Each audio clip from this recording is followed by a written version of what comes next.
South ఇండియాలోనే అతి తక్కువ ధరలకే రత్నాలందించే ఏకైక సంస్థ 6JVR అని చెప్తున్నారు. మీరు పెట్టే ప్రతి రూపాయి ఖర్చు కూడా చెప్పగలరా? పెట్టే 10 రూపాయి ఖర్చు పెడతారా అంటే చెప్తారంటే జగన్నామ సంక్షేమ సంవత్సరానికి నేను చాలా డబ్బు ఖర్చు పెట్టానండి. అదంతా ఎన్నికల ప్రక్రియలో భాగం అయ్యి ఉండొచ్చేమో, ఉపయోగపడొచ్చేమో, మంచి పేరు తెచ్చుకోవటానికి. రూపాయి ఖర్చు చెబుతారా అంటే అది భారతదేశంలో ఆ విధానంగా ఉంటే నేను ఆ ఫార్మేట్ చెప్పాలి కదా, ఆ ఫార్మేట్ ఫిల్ చేసి ఇస్తాను సార్. ఫార్మేట్ 45 లక్షలు పోయేది లేదు. ఫార్మేట్ 45 లక్షలే. కానీ చాలా బరువైన అభ్యర్థి లేకపోతే దూలిపాల నరేందర్ని ఎదుర్కోవడం కష్టం అని మురళి దగ్గర ఏదో చాలా బాగా బరువు ఉందని తీసుకొచ్చి పెట్టారు అనేది బయట చర్చ. నేను ఒక విషయం ఏంటంటే అండి, ఆఫ్ ద రికార్డ్ నేను చెప్తుందండి. ఆఫ్ ది రికార్డ్ కదా, on record, camera on record. నేను ఎంత డబ్బు ఖర్చు పెడతాను అనేది ఓపెన్ సీక్రెట్. ఆన్ రికార్డ్ ఏం తీసుకుంటారో ఏం తీసుకోరో నాకు తెలియదు. నేను ఖర్చు పెట్టే ప్రతి రూపాయి ఈ నియోజకవర్గంలో ఎక్కడ నేను ఈ రోజు వరకు ఎవరిని అడగలేదు, ఎవరిని అడగను కూడా. నేనే నా భోజనం నా కాఫీ కూడా నేనే పెట్టే పరిస్థితిలో ఉంది ప్రజానికానికి. ధూళిపాళ నరేంద్ర గారు పెట్టేది అంతా అవినీతి డబ్బే. ఇప్పటికి సంఘం డైరీలో 50 సొసైటీలు ఉన్నాయి. 50 సొసైటీల్లో ఒక్కొక్క సొసైటీ కింద 50, 40, 50 సబ్ సొసైటీస్ ఉన్నాయి. ఒక్కొక్క చోట ₹1,00,000 చొప్పున 25 కోట్ల రూపాయలు వారు వసూలు చేస్తున్నారు. This is nothing but 101%. This is money laundering. What he is doing is, ఈయన బోనస్ అని ఏది డైరీ నుంచి వారికి ₹2,00,000 పంపిస్తారు. వాళ్ళు ఒక 50,000 ఉంచుకుని 1,50,000 వెనక్కి తీసుకొచ్చి డ్రా చేసి ఇస్తున్నారు. మీ దగ్గర ఆధారాలు ఉన్నాయా? 101% సమయం వచ్చినప్పుడు బయట పెడతాను. 100% ఉన్నాయి నా దగ్గర ఆధారాలు ఉన్నాయి. నేను చెప్తున్నా 100%. ఇంతకు ముందు కూడా చేశారు ఆ ప్రక్రియ, ఇప్పుడు కూడా ప్రక్రియ చేస్తున్నారు. అలా అవినీతి డబ్బుతోటి, సంఘం డైరీ డబ్బుతోటి వారు చేస్తున్నారు. ఇంకొక విషయం కూడా మీకు చెప్తా. వారికి డైరీకి అనుసంధానంగా ఒక హాస్పిటల్ ఉందండి. ఆ హాస్పిటల్ కోఆపరేటివ్ సొసైటీ నుంచి ఏర్పడి ట్రస్ట్ గా ఏర్పడిన హాస్పిటల్. ఆ హాస్పిటల్ బేసిస్ ఏంటంటే, ఎవరైతే సంఘం డైరీకి పాలు పోస్తారో ఆ రైతులకు ఫ్రీగా వైద్యం చేయమనేది చట్టం. ఓకే, వారు రమేష్ హాస్పిటల్, అపోలో లాగా కార్పొరేట్ బిల్లింగ్ చేస్తున్నారు. ఇప్పుడు కార్పొరేట్ బిల్లింగ్ చేస్తున్నారు. రమేష్ హాస్పిటల్ సంఘం డైరీ ఫార్మర్స్ కోసం పెట్టినారు.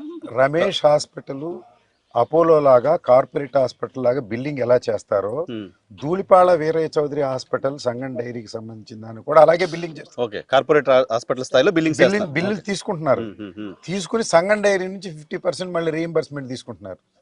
ఇక్కడ రైతులకు సేవ చేస్తున్నాము, వైద్యం చేస్తున్నాం కనుక 50% రీఎంబర్స్ చేయమని దానిలో చట్టంలో. ఎప్పుడు స్టార్ట్ చేశారు ఇది ఎప్పటి నుంచి స్టార్ట్ అయింది? ఎప్పటి నుంచి స్టార్ట్ చేసింది? 5 ఏళ్ల నుంచి మీరేం చేస్తున్నారు? 3-4 ఇయర్స్ నుంచి. నేను సందర్భం వచ్చింది కాబట్టి నేను చెప్తానండి. ఇంతకుముందు నేను ఎప్పుడు రాజకీయ విమర్శలు చేయలేదు.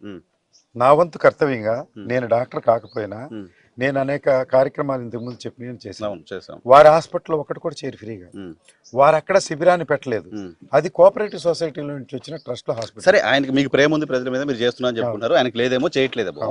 కానీ హాస్పిటల్ అక్రమాలు జరుగుతున్నప్పుడు మీరు ప్రభుత్వం ఉన్నప్పుడు మీరు ప్రభుత్వం దృష్టికి తీసుకెళ్లాలి కదా. సరే, నేను ప్రభుత్వంలో ఈ రోజు వరకు పార్ట్ అండ్ పార్సల్ మీ పార్టీలో ఉన్నారు. భవిష్యత్తులో మీ భుజాల మీద చల్లలేదు కదా సార్. ఈ కండువా భుజాల మీదకి వచ్చి ఇప్పుడు 15 రోజులేనండి. 15 రోజులు. అంతకు ముందు నేను పార్టీ రహితంగా, కులరహితంగా, వర్ణరహితంగా కార్యక్రమాలన్నీ చేశాను. నా శిబిరాలు ఎక్కడా జెండా లేదు. జగన్మోహన్ రెడ్డి గారి ఫోటో ఉంటది, అది నా భావోద్వేగం. వచ్చిన వారందరికీ నచ్చుతుంది. తెలుగుదేశం వారు వచ్చారు, జనసేన వారు వచ్చారు, బీఎస్పీ వారు వచ్చారు, వైసీపీ వారు వచ్చారు. పెక్కుగా మా కార్యకర్తలు కూడా వచ్చారు. వారితో నేను మమేకం అవడం ఇవాళ అడ్వాంటేజ్. ఇక్కడ నిలబడిన అందరూ కూడా శిబిరానికి వచ్చారు. ఈ రోజు నాకు టికెట్ వచ్చింది కాబట్టి నాతో పాటు ఉన్నారు. వారు పార్టీ వారు ఉన్నారు. తెలుగుదేశం వారు శిబిరంకి వచ్చి తీసుకున్నారు. వారు నాతో పాటు ఉండకపోవచ్చు, కొంతమంది నాతో పాటు కూడా ఉన్నారు. కానీ మీరు సంఘం డైరీ ప్రస్తావన తీసుకొచ్చారు కాబట్టి, సంఘం డైరీని ప్రభుత్వం లేకుండా చేసే ప్రయత్నం, కొలాప్స్ చేసే ప్రయత్నం చేసింది. సంఘం డైరీ పేరుతో ఆయన అక్రమంగా అరెస్ట్ చేసి జైల్లో పెట్టింది. ఇటువంటి విమర్శ తెలుగుదేశం పార్టీ ప్రధానంగా కాన్స్టిట్యూన్సీలో చేస్తుంది. సార్, నేను ఒక విషయం చెప్తాను. ఏఎన్ఆర్ గారు, ఏహా టీవీలో మీరు ఒక మూలధనం పెడితేనే టీవీ స్టార్ట్ అయింది కదా. మీరు ఒక సొంత డబ్బు పెట్టుంటారు, ఎంతో కొంత, కొన్ని బ్యాంకుల నుంచి తీసుకుంటారు, లేకపోతే కొంతమంది ఫ్రెండ్స్ అప్పి. ఆ సంఘం డైరీలు ఇది ₹1 కూడా మూలధనం లేదండి, మొత్తం రైతులదే. అది కోఆపరేటివ్ సొసైటీ. దాన్ని వీరు ఏలేస్తున్నారు. వారి హాస్పిటల్లో అన్ని వాళ్ళ అమ్మాయి, వాళ్ళ వైఫ్, లేకపోతే మెడికల్ ఎండి ఒకరు, ఇదొకరు, ఫ్యామిలీ ట్రస్ట్. ఇది బిల్లింగ్ ప్రైవేట్ గా చేసుకుంటున్నారు. అది నేను చెప్పాలండి ప్రస్ఫుటంగా. ధూళిపాళ నరేంద్ర అనే వ్యక్తి ఎన్నికల్లో పోటీ చేయాలంటే ముందుగా కోఆపరేటివ్ సెక్టరాల్లో ఉన్నటువంటి సంఘం డైరీని ఈ ఎన్నికల నాళ్ళు రాజీనామా చేసి దూరంగా ఉండండి. ఒకటి, హాస్పిటల్ని మీరు బిల్లింగ్ వసూలు చేయకుండా గవర్నమెంట్కి హ్యాండ్ ఓవర్ చేయండి. సర్వజన ఆసుపత్రిగా మీరు దాన్ని డిక్లేర్ చేసి తర్వాత నామినేషన్ అయ్యండి. ఆ రెండు మీ చేతిలో ఉన్నంత కాలం మీరు ప్రజల్లో పోటీ చేయడానికే అనర్హులని నా అభిప్రాయం. బికాజ్ నేను ఇన్ని కార్యక్రమాలు సొంత డబ్బుతో చేశాను కనుక నేను చెప్పే హక్కు, అడిగే ప్రశ్నించే హక్కు నాకు ఉందని కానీ ఆయన చేస్తున్న క్యాంపెయిన్ పొలిటికల్ మోటోతో దులిపాల నరేంద్రని టార్గెట్ చేసి ప్రభుత్వం బిహేవ్ చేసింది అంటూ ఆయన చేస్తున్న క్యాంపెయిన్ మీకు నష్టం చేశారు రాజకీయంగా? సార్ వారికి అసలు మూలధనమే లేదు సార్, వారి సొత్తే కాదు. మూలధనము లోపల టెక్నికల్ ఇష్యూస్ ఎవరికి తెలుసు? వారు ఏమన్నారంటే నేను కేవలం ట్రస్టీనండి అన్నారు. నువ్వు అంతా అవుదారు, నీకు రిజైన్ చేసి బయటికి రా, ఎన్నికలైనాక మళ్ళీ ఎందుకు వదులుకోవు నువ్వు దాన్ని? ఎందుకు వదులుకోవండి? నువ్వు ట్రస్టీ అయితే వదులుకు. ఇప్పుడు నేను గుడి చైర్మన్ ఉన్నానండి, నేనేం అవినీతికి పాల్పట్టలేదు. ఈ ఎన్నికలు అయినంత కాలం అవినీతి ఉందండి, ఈ గుడికి దూరంగా ఉండమంటే రాజీనామా చేసి వచ్చి మళ్ళీ ఎన్నుకుంటే ఎన్నుకోమనండి. వారు ఆ పదవిని వదిలిపెట్టరేనండి. వారు చంద్రబాబు నాయుడు గారు అంటే పిలిచి నీకు నువ్వు మంత్రిమని ఈయన అడిగారంట, నువ్వు దానికి రాజీనామా చేసి వస్తే మంత్రి ఇస్తాను, దాన్ని రాజీనామా చేయనన్నారంట. అది ఆదాయ వనరుగా వారు ఉపయోగించుకుంటున్నారు. అది నేను చెప్పాలండి. నేను రాజకీయాలకు రాకముందు వారి మీద ఎప్పుడూ విమర్శ చేయలేదు. నేను వచ్చిన వెంటనే వారు నా మీద విమర్శ చేశారు. నేనేదో దొంగనంట, గజ దొంగనంట, సత్యనపల్లిలో దోచుకున్నాను. స్టాంప్ పేపర్ మీద సైన్ చేసి విలేకరులకు ఇచ్చాను, రాసుకోండి వరుసనే. నా పేరు మీద లీగలైజ్ రాస్తుండే ఇస్తానని చెప్పాను. చాలా మంది పొలిటీషియన్లు మాకు రాసిస్తారు, అవి మాకు రావు, ఎవరికి రావు తెలియదు. జనరల్ గా నేను ఒకటే వైఎన్ఆర్ గారు టూ స్ట్రైట్ ఫార్వర్డ్ నేను చెప్తాను.